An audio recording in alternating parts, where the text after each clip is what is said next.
Au nom du Père, du Fils, du Saint-Esprit. Amen. Seigneur Jésus, tu connais mon inconstance et mon infidélité. Tu sais combien je suis faible. Alors je demande en ton nom que notre Père céleste envoie son Esprit pour que quotidiennement je puisse entreprendre la lecture du catéchisme de l'Église catholique et que mon cœur s'ouvre à la tradition enseignée par ton Église, ma mère. Que je puisse ajuster toutes mes actions et mes œuvres à son enseignement. Mon Jésus, avec confiance j'abandonne la constance et la fidélité de toute la démarche entre tes mains. Que Saint Michel Archange et mon ange gardien protègent et défendent chaque moment quotidien consacré à cette lecture. Maintenant, avec toi et par ta voix, disons: Notre Père, qui es aux cieux, que ton nom soit sanctifié, que ton règne vienne, que ta volonté soit faite sur la terre comme au ciel. Donne-nous aujourd'hui notre pain de ce jour. Pardonne-nous nos offenses comme nous pardonnons aussi à ceux qui nous ont offensés. Et ne nous laisse pas entrer en tentation, mais délivre-nous du mal. Amen. Ensemble, mon Jésus d'amour, saluons notre sainte maman, la Vierge Marie.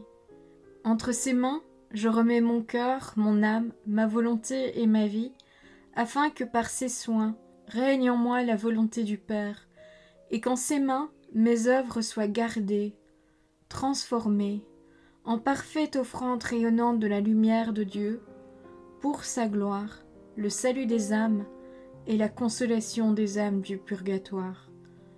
Je te salue Marie, comblée de grâce. Le Seigneur est avec toi, tu es bénie entre toutes les femmes, et Jésus, ton enfant, est béni. Sainte Marie, Mère de Dieu, prie pour nous, pauvres pécheurs, maintenant et à l'heure de notre mort. Amen. Je te salue Marie, comblée de grâce, le Seigneur est avec toi.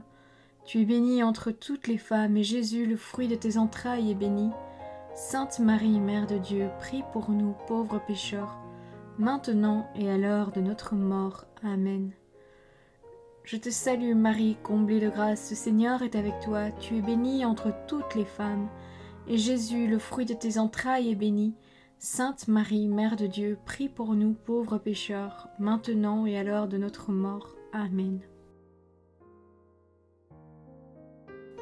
Ô Saint-Esprit, par l'intercession du cœur immaculé de la Sainte Vierge Marie, et par le cœur chaste de Saint Joseph, donne-moi un cœur doux, humble, pur, miséricordieux et charitable.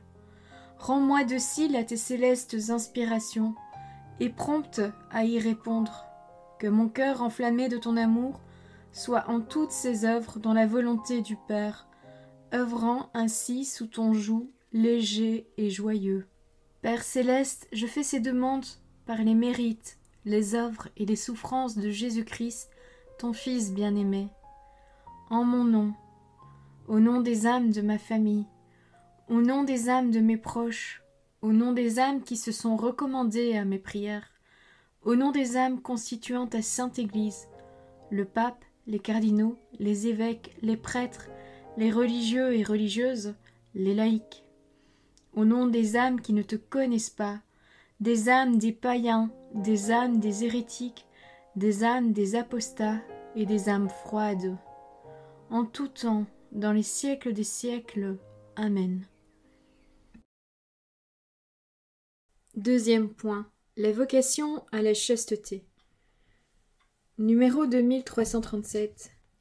La chasteté signifie l'intégration réussie de la sexualité dans la personne, et par là l'unité intérieure de l'homme dans son être corporel et spirituel. La sexualité en laquelle s'exprime l'appartenance de l'homme au monde corporel et biologique devient personnelle et vraiment humaine lorsqu'elle est intégrée dans la relation de personne à personne, dans le don mutuel entier et temporellement illimité de l'homme et de la femme. La vertu de chasteté comporte donc l'intégrité de la personne et l'intégralité du don. L'intégrité de la personne. Numéro 2338. La personne chaste maintient l'intégrité des forces de vie et d'amour déposées en elle. Cette intégrité assure l'unité de la personne. Elle s'oppose à tout comportement qui la blesserait. Elle ne tolère ni la double vie, ni le double langage. Numéro 2339. La chasteté comporte un apprentissage de la maîtrise de soi, qui est une pédagogie de la liberté humaine. L'alternative est claire. Ou l'homme commande à ses passions et obtient la paix, ou il se laisse asservir par elles et devient malheureux. La dignité de l'homme exige de lui qu'il agisse selon un choix conscient et libre, mu et déterminé par une conviction personnelle et non sous le seul effet de poussée instinctive ou d'une contrainte extérieure. L'homme parvient à cette dignité lorsque, se délivrant de toute servitude des passions, par le choix libre du bien, il marche avec sa destinée et prend soin de s'en procurer réellement les moyens par son ingéniosité. Numéro 2340. Celui qui veut demeurer fidèle aux promesses de son baptême et résister aux tentations veillera à en prendre les moyens. La connaissance de soi, la pratique d'une ascèse adaptée aux situations rencontrées, l'obéissance aux commandements divins, la mise en œuvre des vertus morales et la fidélité à la prière. Saint Augustin nous dit « La chasteté nous recompose, elle nous ramène à cette unité que nous avions perdue en nous éparpillant. » Numéro 2341. La vertu de chasteté est placée sous la mouvante de la vertu cardinale de tempérance, qui vise à imprégner de raison les passions et les appétits de la sensibilité humaine. Numéro 2342. La maîtrise de soi est une œuvre de longue haleine. Jamais on ne la considérera comme acquise une fois pour toutes. Elle suppose un effort repris à tous les âges de la vie. L'effort requis peut être plus intense à certaines époques. Ainsi, lorsque se forme la personnalité, pendant l'enfance et l'adolescence. Numéro 2343. La chasteté connaît des lois de croissance qui passent par des degrés marqués par l'imperfection et trop souvent par le péché. Jour après jour, l'homme vertueux et chaste se construit par des choix nombreux et libres. Ainsi, il connaît, aime et accomplit le bien moral en suivant les étapes d'une croissance. Numéro 2344.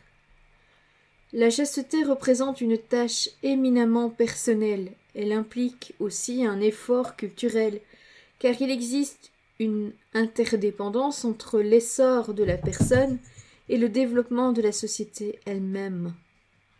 La chasteté suppose le respect des droits de la personne, en particulier celui de recevoir une information et une éducation qui respectent les dimensions morales et spirituelles de la vie humaine. Numéro 2345. La chasteté est une vertu morale. Elle est aussi un don de Dieu, une grâce, un fruit de l'œuvre spirituelle. Le Saint-Esprit donne d'imiter la pureté du Christ à celui qu'a régénéré l'eau du baptême. Voilà, c'est tout pour aujourd'hui. Je vous souhaite à tous une bonne et sainte journée. Que le Seigneur nous bénisse tous et que l'Esprit Saint nous aide à travailler la chasteté dans notre vie. Que votre ange gardien veille bien sur chacun d'entre vous, que la paix habite votre cœur ainsi que les cœurs des membres de votre famille. Au nom du Père, du Fils, du Saint-Esprit. Amen.